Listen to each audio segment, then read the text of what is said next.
Bonjour à tous, bienvenue dans cette nouvelle émission. Vous le savez, demain c'est la fête de la musique, une fête connue dans le monde entier aujourd'hui. Pour en parler, qui de mieux que son fondateur? Nous avons décidé de partir à la rencontre de Monsieur Jack Lang, ici à l'Institut du Monde Arabe, dont il est le président depuis 3 ans maintenant. Nous allons revenir avec lui sur cette fête de la musique, mais également son parcours, de sa jeunesse à ses années en tant que ministre de la Culture avec François Mitterrand. Nous allons revenir sur tous ces sujets avec lui. Nous parlerons également de l'Institut du Monde Arabe, dont il est le président depuis 2013. Un verre avec Jack Lang, c'est parti, suivez-moi.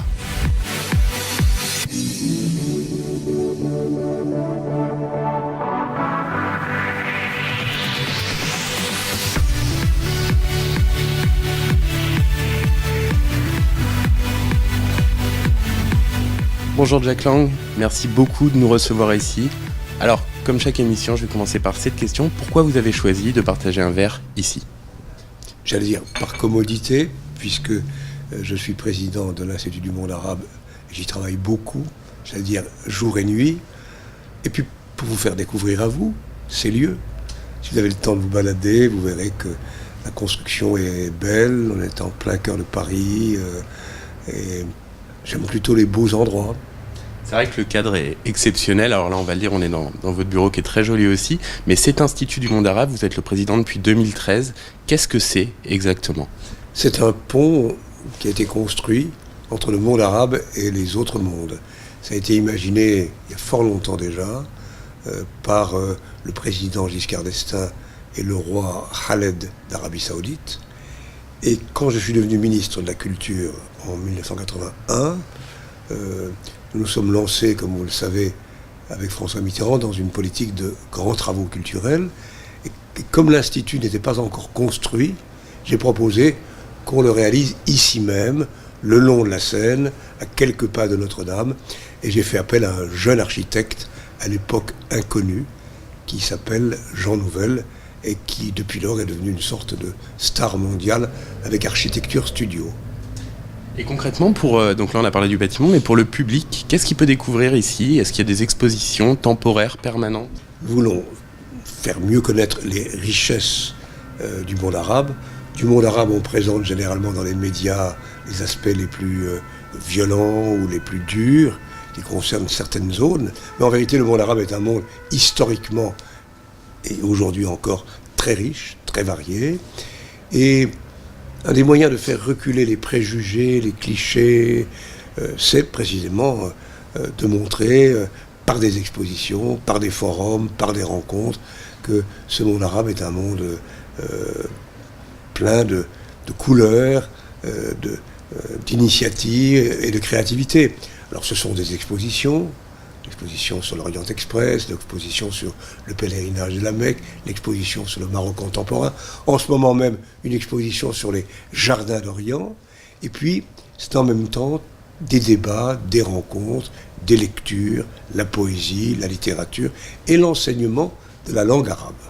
Justement, j'allais rebondir là-dessus parce que tout à l'heure, justement, quand on s'est présenté ici, on nous a demandé si on venait pour les cours. Donc il y a des cours de langue arabe ici et ça me fait penser justement à l'actualité un petit peu en ce moment. Vous savez, cette loi pour enseigner l'arabe à l'école, au CP, j'ai vu même en LV1. Qu'est-ce que vous en pensez, vous? J'en pense du bien, puisque lorsque j'étais moi-même ministre de l'Éducation nationale, j'ai souhaité encourager l'apprentissage des langues vivantes dès le CP. Et continuer ensuite au collège, au lycée. Et j'ai beaucoup regretté qu'au cours des 10 dernières années, on ait sacrifié la diversité linguistique. Alors, lorsque la langue arabe et d'autres langues sont offertes comme enseignement possible aux enfants ou aux jeunes, j'en suis très heureux. Et ici même, la qualité de l'enseignement est très haute. C'est aussi bien pour les petits que pour les grands, qui sont déjà dans les activités économiques ou culturelles. Et aujourd'hui, ces enseignements obtiennent un tel succès que nous devons emprunter des locaux à l'université voisine de Jussieu. Allez, pour continuer, j'aurais qu'on parle un petit peu de vous et qu'on revienne sur votre jeunesse. Vous avez étudié, été élève à Nancy pendant très longtemps, ensuite vous avez fait la faculté de droit là-bas. Question très large, quel élève vous étiez? Comment était votre jeunesse? C'est très variable. À l'école, j'étais un élève modèle.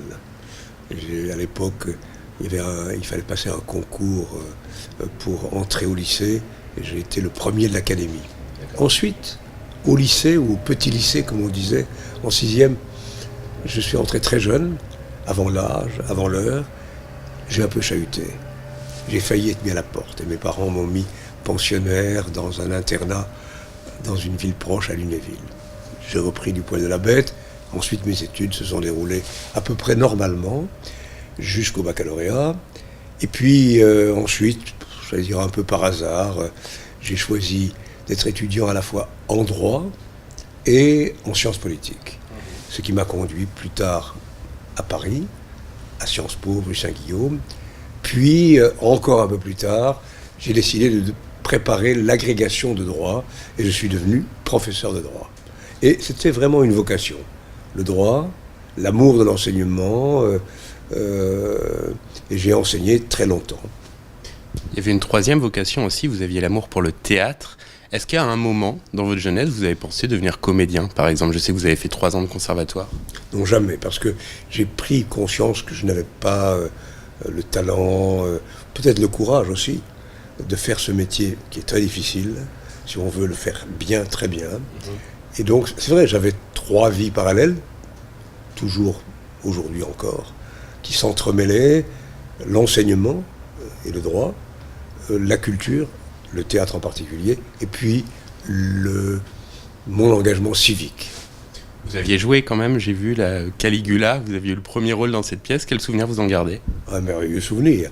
Comme vous le constatez, j'étais déjà mégalomane puisque je me suis attribué le premier rôle. À quel moment vous décidez, on va parler politique cette fois, je crois que c'est au début des années 70-71, que vous décidez de vous engager en politique vraiment? Non, c'est en réalité, quand je suis encore lycéen ou jeune étudiant, je m'intéresse énormément à la politique, mais pas en adhérant à un parti. C'était l'époque des guerres coloniales, la guerre d'Indochine, la guerre d'Algérie, et j'étais radicalement contre. Et de loin, je voyais 2-3 personnages à Paris qui incarnaient pour moi l'idéal d'un changement. Il y avait un homme qui s'appelait Pierre Mendès France, un autre François Mitterrand, et je les ai suivis de loin. Et puis un peu plus tard, en effet, j'ai adhéré à un parti politique, d'abord le PSU, puis le Parti Socialiste. François Mitterrand, vous en parlez beaucoup, vous avez écrit beaucoup de livres sur lui, sur votre relation, que vous savez qui était une grande amitié également. Est-ce que vous vous rappelez de votre première rencontre avec lui? Oui, elle n'était pas chaleureuse. D'accord. Non, il m'intimidait, il était timide. J'étais venu le voir à l'époque, je dirigeais le théâtre du Palais de Chaillot pour lui parler d'un problème secondaire. Ça n'a pas été le coup de foudre. Par contre, progressivement, d'abord, il est venu m'apporter son soutien lorsque j'ai été évincé de la direction du théâtre de Chaillot. Puis, à Nancy, 2 fois. Petit à petit, nous avons noué une sorte de relation de confiance. Mais ce fut un apprentissage progressif. En 1975, je convainc François Mitterrand de venir à Nancy, au Festival mondial du théâtre, qui était, disons, le must, si on peut dire, du théâtre d'avant-garde du monde entier. Et François Mitterrand a été passionné par ce type de culture qu'il ne connaissait pas bien. Il aimait beaucoup emprunter des chemins inhabituels. Il a été passionné, il est revenu 2 ans plus tard, et le hasard a voulu que je puisse me présenter comme candidat à l'élection municipale ici à Paris en 1977. En 1981, il devient président de la République, on le sait, il fera 2 mandats. Comment... Pardon de vous corriger, quand vous dites qu'il devient président en 81 et qu'il fera 2 mandats, ce n'est absolument pas écrit à l'avance. Et quand il est élu en 81, certains même se disent parfois, ira-t-il jusqu'au bout de son mandat, tant très rapidement l'hostilité a surgi. Oui, je parlais vue d'aujourd'hui, on sait, voilà, vue après coup. Donc voilà, il vous nomme ministre de la Culture. Comment ça s'est passé, cette nomination? Il ne m'a pas demandé mon avis. Ah, d'accord. Non, parce qu'il a pensé que je ne refuserais pas. Pourquoi? Parce que depuis plusieurs années, je travaillais à ses côtés. Il m'avait demandé de suivre tous les dossiers culturels, de réunir autour de lui régulièrement des créateurs, des écrivains, des metteurs en scène. Et j'allais dire, ça s'est fait tout naturellement. Je ne lui ai pas demandé, il ne m'a rien demandé, et je me suis retrouvé ministre de la Culture. Vous n'en aviez jamais parlé avant? Jamais. Alors tous ces projets qui ont eu lieu, parce que je pense qu'au niveau culturel, s'il y a une époque où il y a eu des vrais changements culturels, c'est bien là, c'est bien durant ces années 80, notamment un dont on va parler tout de suite, c'est la fête de la musique. Comment ça s'est passé? On est en 82, je crois. Alors il y avait déjà eu une idée depuis 1976 d'un musicien américain par rapport à cette fête de la musique, mais comment s'est passée cette véritable création au départ? Vous savez, c'était inopiné, improvisé. Mon attention et mon travail étaient concentrés depuis le mois de mai 81 sur la transformation du paysage culturel français. Et j'ai donc, dans un premier temps, travaillé pour les professionnels, pour les artistes et pour les créateurs. Et nous avons ouvert 1001 chantiers dans tous les domaines. Et un beau jour, je crois, en janvier 82, discutant informellement avec des collaborateurs et amis, je leur dis, et si, après avoir travaillé si dur et si passionnément pour les professionnels, on proposait aux Français d'être eux-mêmes l'acteur d'un événement? Et la musique est venue aussitôt à l'esprit, parce que déjà à ce moment-là, il y avait des milliers de groupes de musique amateurs ou professionnels. Voilà, c'était une idée vraiment simple, je dirais presque simplette. Et la bonne idée finalement, ça a été de choisir le 21 juin, le jour de l'été, le jour le plus long de l'année, la nuit la plus courte. Puis c'est la saison des rencontres qui s'ouvrent, la saison des amours, la saison de la lumière. Voilà, la coïncidence de la musique, de l'été, de l'appel aux gens pour être eux-mêmes les inventeurs de l'événement, ça a créé une sorte d'alchimie qui a créé l'événement. C'est vrai que la première édition, ça a été l'un des plus gros tracks de votre vie? Ça, c'est la vérité.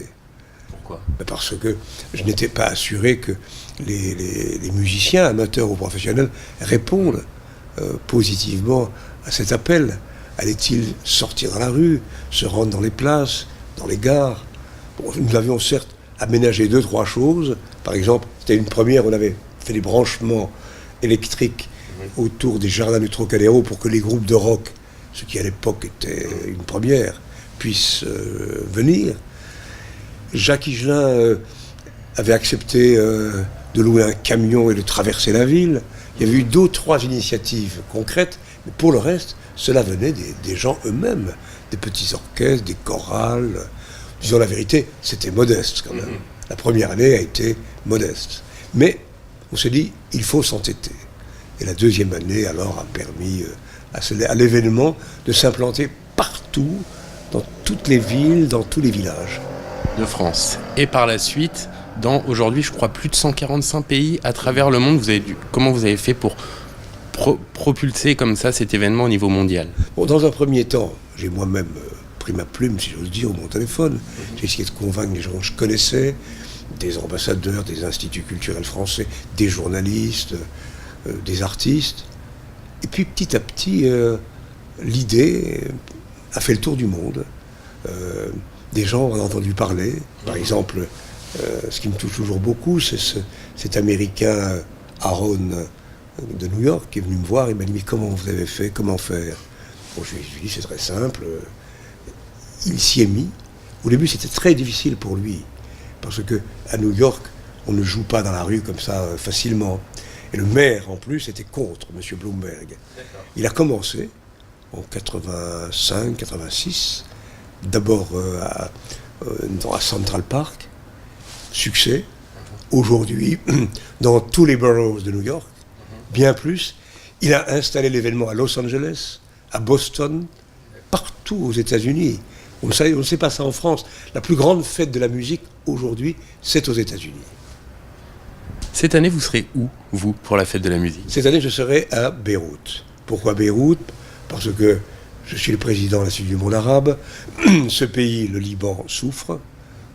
Les réfugiés, la violence à ses côtés.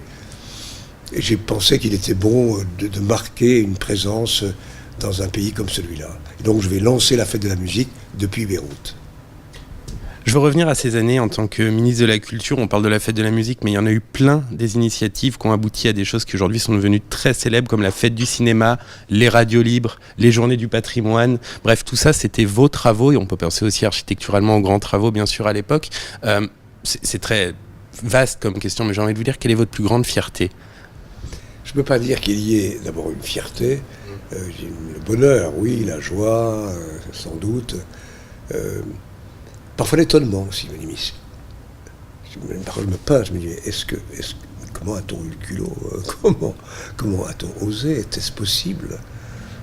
Et pourtant le culot ne me manque pas quand j'ai envie de faire des choses.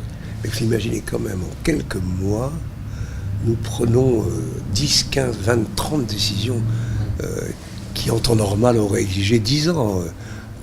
Même les premières semaines, je convainc Mitterrand de doubler le budget de la culture, de me permettre de faire adopter la loi sur le prix unique du livre, de lancer le Grand Louvre, sans compter le reste. Ce qui fait que, si vous voulez, on avait, Mitterrand et moi-même, un tel enthousiasme, une telle détermination, une telle conviction que la culture devait occuper la première place dans la vie de la société, que rien ne nous faisait peur. Nous foncions, nous avancions, nous étions convaincus et nous savions que nous gagnerions et que malgré les controverses et les polémiques, elles furent nombreuses, nous finirions par imposer ces projets et ces idées. Ça me donne un peu des étoiles dans les yeux quand je vous entends parler de tout ça, parce que j'ai fait des études culturelles et c'est une référence, ces années 80 pour nous, on aurait aimé les vivre. Aujourd'hui, quand on regarde la culture, déjà le budget, il a baissé, il y a des festivals qui ferment, qui sont obligés de fermer ou du moins de raccourcir. On n'est pas dans la meilleure période. Qu'est-ce que vous en pensez ? Ça m'attriste un peu, et je ne comprends pas. J'aimerais qu'il y ait un peu plus de niaque, un peu plus d'imagination et d'enthousiasme. En même temps, il faut regarder les choses lucidement. Certes, au sommet, ce n'est pas toujours une volonté déterminée, même s'il y a quelques bonnes mesures. Mais à la base, le paysage culturel français est extraordinaire. Il y a partout dans le pays, du théâtre à la musique, des expositions aux initiatives les plus originales, une vitalité extraordinaire. Et la France, aujourd'hui, je ne dis pas que c'est grâce à nous, est un pays assez fabuleux. Disons que ce que nous avons enclenché était si puissant, c'était comme une sorte de tsunami pacifique, une sorte d'immense vague qui a emporté les enthousiasmes, les bonnes volontés, les énergies, qu'inévitablement, partout, je répète, partout, cette exigence est apparue comme une nécessité vitale. Moi, ce qui me réjouit, c'est ça. C'est que, où qu'on aille, dans quelque ville que ce soit, même quand le maire est un affreux zigoto, il y a des oasis de beauté, d'intelligence, de créativité. Ça, alors, fierté, si vous voulez, je suis fier que, où que ce soit, la culture est imposée sa logique et sa cinétique. Donc, j'ai envie de dire, parce que la culture n'est pas placée en priorité numéro 1 à la tête de l'État, qu'il faut ne pas s'engager dans cette voie, parce que c'est ça la France aussi. La France est un pays de création, d'invention. On s'interroge beaucoup en ce moment de manière insupportable sur ce qui est appelé l'identité, mot que je ne comprends pas. Pour moi, l'identité, c'est de la foutaise. Ce qui compte, c'est que nous appartenons à une communauté nationale fabuleuse, qui a été irriguée par toutes sortes d'héritages intellectuels, du nord, du sud, de l'est, de l'ouest. C'est ça la force de la France, c'est cette France aux 1000 couleurs, cette France aux 1000 talents, c'est une France arc-en-ciel. Et j'ai envie de dire à des jeunes, vous avez la chance de vivre ici, quel que soit le gouvernement, quels que soient les pleurnichards et les sceptiques, allez-y, foncez. Et si ça ne marche pas, là où vous êtes, allez au bout du monde. On aime les Français parce qu'ils sont des débrouillards, des malins, ils savent construire, ils savent imaginer, ils savent trouver des solutions là où certains pensent qu'il n'y en a pas. Donc je suis optimiste, moi je suis un optimiste indécrottable. Très souvent, il y a beaucoup de médias qui font appel à vous dès qu'il y a une personnalité du monde culturel qui disparaît pour lui rendre hommage. Moi, j'aimerais vous demander de rendre hommage aux vivants aussi, parce que c'est important de le faire.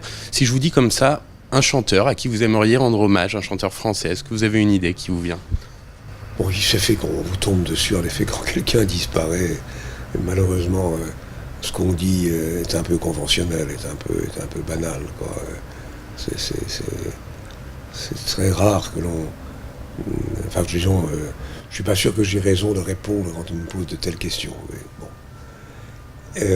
Aujourd'hui, par exemple, de choses récentes, le groupe R, je ne sais pas si vous connaissez, est un groupe assez fabuleux. Ils ont récemment joué à Vincennes. Bon, j'aime beaucoup la musique électronique, alors c'est pas la chanson. J'aime beaucoup la musique répétitive. Mais j'aime beaucoup de choses, sans être un spécialiste. Stromae est quelqu'un qui m'aimait beaucoup. Je suis content, par exemple, que Renaud, que j'aime beaucoup, ait trouvé en lui l'énergie, la force, le courage de s'arracher à une sorte de malédiction qui pesait sur lui et qu'il ait pu composer cet album et entreprendre bientôt une tournée. C'est fabuleux. Oui, album qui d'ailleurs marche très bien. Très bien. Effectivement. Je voudrais revenir un petit peu aussi sur vous en tant qu'écrivain. Vous avez écrit de nombreux livres. Je ne suis pas un écrivain, je suis un écrivant, disons. Un écrivain. Oui, parce que je sais à peu près écrire, mais je n'ai pas le talent d'un écrivain. Mais vous avez quand même écrit beaucoup de livres en tant qu'écrivain, si vous voulez, dont de nombreux sur François Mitterrand. Par contre, à part si je me trompe, vous n'avez jamais écrit votre autobiographie. D'autres ont écrit sur votre vie, mais vous n'avez pas écrit. Pourquoi ? Vous avez enfoncé un couteau. Je suis désolé. Mais vous avez raison, et j'y songe, je n'y arrive pas. Je n'y arrive pas, peut-être j'y arriverai, je ne sais pas, il serait temps. Me retourner vers le passé ne m'excite pas tellement. J'aime vivre le présent, imaginer le futur. Et puis, c'est un énorme travail.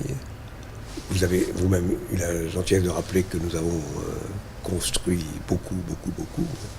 Alors, quand je regarde une partie de ma vie, c'est comme une pyramide, comme une montagne. Je ne sais pas par quel bout la prendre, face nord, face sud, quel chemin emprunter.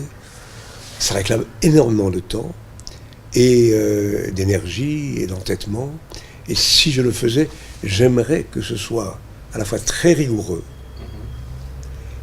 et brillant. C'est pas facile. Et rigoureux, ça veut dire qu'il faut que je puisse aller aux sources, parce que ma mémoire n'est pas nécessairement toujours la plus parfaite. Il y a des choses que j'ai oubliées. Alors il faudrait que je me plonge dans les archives, que je rencontre des témoins. Et j'ai souvent dit à des éditeurs qui voulaient que j'écrive mes mémoires, mais trouver un biographe, et moi je suis prêt à être le nègre de ce biographe. Ils disent non, c'est vous que nous voulons, c'est bon. Alors je cherche l'éditeur, finalement, qui accepterait de mettre à ma disposition un vrai archiviste qui entreprendrait toutes les recherches dans les archives, les miennes, les archives nationales, qui rencontrerait les témoins, pour que je puisse disposer d'une documentation vraiment solide et sérieuse. Ça ne sert à rien d'écrire des mémoires comme ça, sans relief et sans contenu, parce qu'il y a mille choses passionnantes. Donc je rêverais d'un livre qui serait comme une sorte de thriller, qui serait comme une sorte de... Oui, écrit comme une dramaturgie en tout cas, parce que ça a été une dramaturgie, ou plutôt c'était une série d'épisodes, avec des décisions, des polémiques, des rebondissements, des actes successifs. Et ça a été un bouillonnement incroyable. Alors je préfère ne rien faire que de faire quelque chose d'approximatif ou de complaisant, parce que c'est risqué aussi d'écrire sur soi. On peut sombrer dans l'auto-célébration, et j'ai pas envie. Donc si vous trouvez un biographe, je suis prêt à être son nègre. Là, j'ai une question plus d'actualité. Quand on voit en ce moment, en général, c'est une question qu'on pose à beaucoup de gens, les conflits sociaux, une certaine morosité, pas mal de choses qui ne vont pas. Est-ce qu'on peut, j'ai pas envie de revenir sur tout ça parce qu'on le fait trop, mais j'ai envie de parler du futur. Est-ce qu'on peut quand même avoir de l'espoir pour la suite ? Oui, bien sûr que oui. Alors écoutez, je vais le répéter, mais on est un grand pays. Je ne sais plus très bien si on est la 4e, la 5e ou la 6e puissance industrielle du monde. On a une histoire riche, dense. Il y a cette culture, ce savoir, cette science. Il y a des gens assez fabuleux. Il y a partout des gens qui inventent et qui créent. Bon, si j'étais moi-même en responsabilité aujourd'hui, d'abord je ferais une radiographie, comme une sorte d'encyclopédie des savoirs et des réussites et des créations françaises. On serait surpris face à tous les pessimistes, à tous les sceptiques qui en permanence jettent le doute. J'aimerais que par une véritable photographie de la réalité française, on puisse montrer que ce pays a en lui des forces, des ressources, des trésors extraordinaires. Et un bon gouvernement, pour moi, c'est un gouvernement qui s'appuie sur ce qui marche pour tenter de le généraliser et pour guérir ce qui ne marche pas. Bon, la méthode de gouvernement, ça compte beaucoup. Il y a de bons ministres, j'aime bien François Hollande, Manuel Valls. Parfois leur méthode n'est pas la bonne, parce qu'ils n'indiquent pas assez clairement la ligne, le cap vers lequel ils se dirigent, et ils ne s'appuient pas assez sur les gens qui, dans le pays, ont des idées, des projets, des capacités à créer. Moi, je pense que... Vous savez, quand les jeunes Français vont hors de France, ils sont très appréciés. Dans les universités ou dans les entreprises. Bon, je ne nie pas qu'il y a une fraction, disons 20%, de gens qui vivent mal, très mal, en dessous de la dignité même. Et c'est pas normal qu'on ne réussisse pas à traiter ces situations de ghettoisation, disons.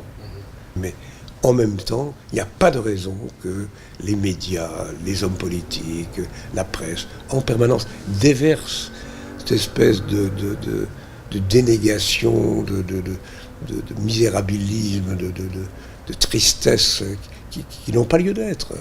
C'est une espèce de dépression, j'allais dire, ça ressemble à une grossesse nerveuse, parfois. À force de trop en parler, on provoque peut-être... Et en plus, on provoque, parce que pour agir, il faut un minimum de foi, un minimum d'espérance, un minimum d'optimisme. Ce que je vous dis, je le pense très profondément. Je pense qu'il y a partout des gens fabuleux, qui font des choses merveilleuses, qui ne sont pas connues, ou qui sont mal connues. Appuyons-nous sur eux. Il y a toute une armée pacifique de créateurs, d'inventeurs, dans tous les domaines, pas seulement pour la culture, mais pour la médecine, pour la science, pour les nouvelles technologies, pour l'agriculture, partout. Et on devrait les mettre en valeur. Un journal télévisé, une émission de radio, devrait être coupé en deux. Ce qui ne marche pas, bon, on en parle, il ne s'agit pas de peindre la vie en rose, et puis mettre à l'honneur les gens qui font des choses fabuleuses. Il y en a plein. Vous avez dit tout à l'heure, si j'étais aux responsabilités, vous avez commencé en disant ça. Souvent, on vous a annoncé, en tant que peut-être futur candidat, président, vous l'avez au début été en 95, ou en 2007, on en parlait aussi. Est-ce que vous regrettez aujourd'hui de ne pas avoir été au bout et de ne pas vous être présenté pour être président ? Les regrets, pas dire comme dit Piaf, non, je ne regrette rien, mais bon, c'est ainsi. Le jour où j'écrirai ces mémoires, si je les écris un jour, je dirais qu'en effet, j'ai raté le coche une ou deux fois. Et je pourrais parfaitement dire que c'est à cause de ceci ou de cela. C'est moi le premier qui suis responsable d'avoir raté le coche, de m'être laissé avoir, ou voilà, de ne pas avoir pris l'initiative à temps, de ne pas avoir saisi certaines opportunités par les cheveux. Et bon, par exemple, c'est connu, j'aurais aimé devenir maire de Paris. Bon, je me suis laissé complètement avoir. Peut-être que j'ai manqué d'énergie à un moment X. Voilà, c'est comme ça, mais je ne vais pas le regretter, parce qu'en plus, disons, si on parle de Paris, j'ai eu la chance, comme ministre, de faire ce qu'aucun maire de Paris n'a jamais réalisé dans la période contemporaine. Tout ce que nous avons construit, imaginé, transformé.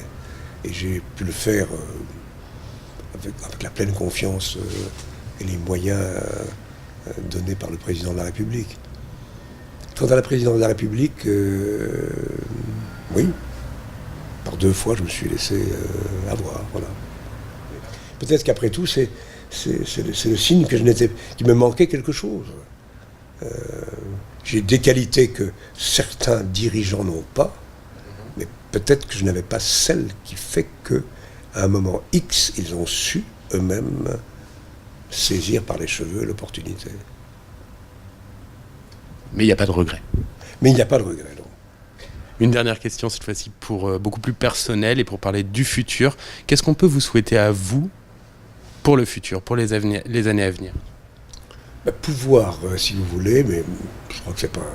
Pouvoir continuer en pleine fidélité avec mes convictions, pouvoir continuer à construire, à bâtir, à donner un peu de bonheur, parce que je pense qu'il n'y a de bonheur que partagé. Merci beaucoup. Merci.